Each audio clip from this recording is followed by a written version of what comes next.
rachètera rapidement sa liberté. Il va demander de l'aide à Scapin, valet fourbérusé, qui a l'idée de faire croire à Géronte que son fils est retenu dans une galère turque et qu'il ne pourra être libéré que contre une rançon de 500 écus.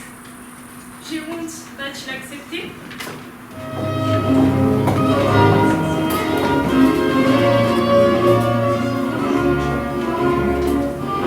Oh ciel! Oh disgrâce imprévue! Oh misérable père, pauvre Géronte, que feras-tu? Que dit-il là de moi, avec ce visage affligé? N'y a-t-il personne pour me dire où est le seigneur Géronte? Qu'est-ce qu'il y a, Scapin? Où pourrais-je le rencontrer pour lui dire cette infortune? Mais je suis là. En vain, je cours de tous côtés pour le pouvoir trouver! Mais me voici. Faut qu'il soit caché en quelque endroit qu'on ne puisse point deviner!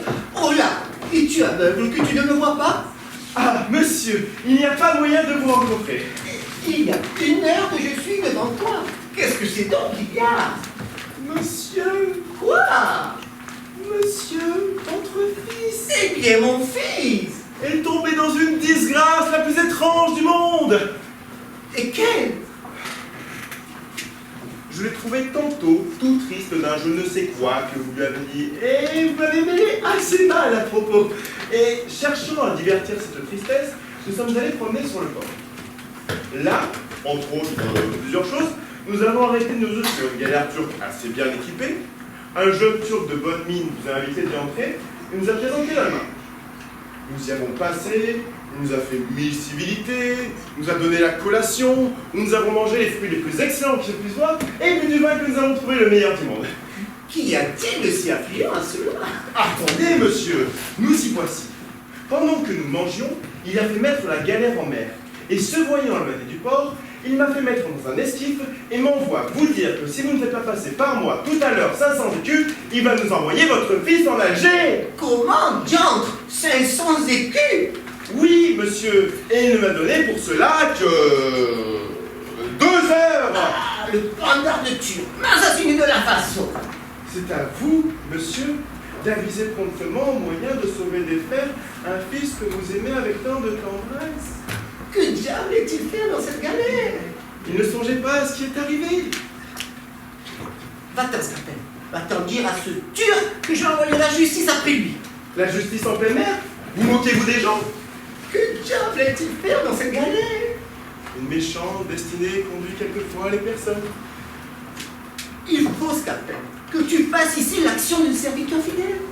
Quoi, monsieur? Que tu ailles dire à ce Turc qu'il me ramène mon fils et que tu te mettes à sa place jusqu'à ce que j'amasse la somme qui te bat. Monsieur! Songez-vous à ce que vous dites et vous figurez-vous que ce Turc ait si peu de sens que d'aller recevoir un misérable comme moi à la place de votre fils? Que diable est-il fait dans cette galère? Il ne devinez pas ce malheur. Songez, monsieur, qu'on m'a donné que 2 heures. Tu dis qu'il demande 500 écus. 500 écus? N'a-t-il point de conscience? Vraiment, oui. De la conscience à un Turc. Sait-il ce que c'est que 500 écus? Oui, monsieur, il sait que c'est 1500 livres. Sait-il peut-être que 1500 livres se trouvent dans le pas de cheval? Ce sont des gens qui n'entendent point de raison. Que diable est-il fait dans cette galère? Il est vrai, mais toi, on ne prévoyait pas les choses. De grâce, monsieur, dépêchez. Tiens, voici la clé de mon armoire. Oui, Tu l'ouvriras, fort bien. tu trouveras une grosse clé du côté gauche, qui est celle au grenier. Oui, Tu iras vendre toutes les armes qui sont dans la grande malle, là. Et tu iras racheter mon fils, et tu iras racheter mon fils. hé, monsieur, regardez-vous, je n'aurai pas 100 francs de ce que vous dites. Et de plus, vous savez le peu de temps qu'on m'a donné. Que diable est-il fait dans cette galère? Oh, que de paroles perdues. Laissez là donc cette galère et songez que le temps presse et que vous courez risque de perdre votre fils. Hélas, mon pauvre maître, peut-être que je ne te verrai de ma vie et qu'à l'heure que je parle, on t'emmène esclave en Alger. Mais le ciel me sera témoin que j'ai fait pour toi tout ce que j'ai pu. Et si tu manques à être racheté, il ne faut en accuser que le peu d'amitié d'un père. Attends, ça. Tu m'avais guéri cette somme. Dépêchez-vous donc vite, monsieur. Je tremble que l'heure ne sonne. N'est-ce plus 400 écus que tu dis? Non, monsieur, 500 écus. 500 écus? Oui, diable est-il faire dans cette galère? Il est vrai, mais hâtez-vous. Il y a des petits points de notre promenade. Cela est vrai, mais faites promptement. Ah, maudite galère. Cette galère lui tient au cœur. Attends, je me souvenais plus que je venais justement d'acquérir cette somme en or. Et je ne croyais pas qu'elle dû mettre si tôt ma vie. Va racheter mon fils.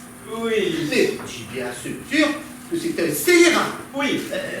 un infâme, Oui. qui me tire 500 écus contre toute somme de droit. Laissez-moi.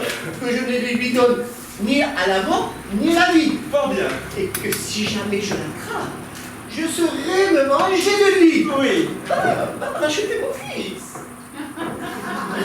Oh là, monsieur. Voilà. Où est donc passé cet argent? Ne te les ai-je pas donnés? Non, vraiment, vous l'avez remis dans votre poche. C'est la douleur qui me trouble l'esprit. Je le vois bien. Et que diable est-il fait dans cette galère? Ah, maudite galère, traite de turc à tous les diables.